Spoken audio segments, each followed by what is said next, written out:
অনেকগুলো ইস্যু নিয়ে বিএনপির সাথে আমাদের দ্বিমত তৈরি হচ্ছে, সে অনেক আগ থেকেই। কিন্তু রাষ্ট্রপতিকে যে কোনো কারণে বিএনপি চাইরে, বিএনপি মানে হচ্ছে কোনো ধরনের রিস্ক নিতে চাইরে আর কি।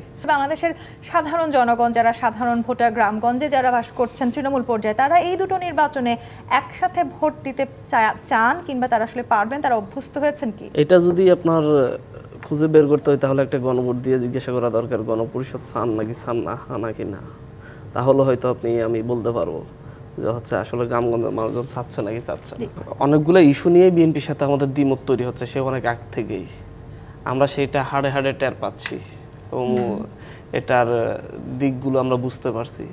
আমরা সেদিন যখন হচ্ছে রাষ্ট্রপতির অপসারণ চেয়েছিলাম, সেই রাষ্ট্রপতির অপসারণের মধ্য দিয়ে মোটামুটি এই আপনার আমলাতান্ত্রিক যে বিষয়গুলো, ওগুলোর দিকেও হস্তক্ষেপ করা সম্ভব হতো সংস্কারের জন্য।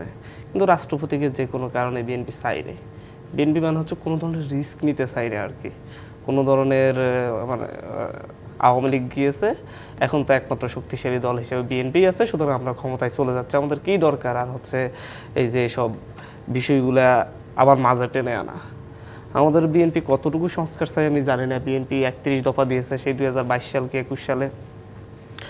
এখন আজকে 2025 সালে এসে মনে হচ্ছে বিএনপি 31 দফা সংস্কার চাচ্ছে না, 31 দফার সংস্কার চাচ্ছে।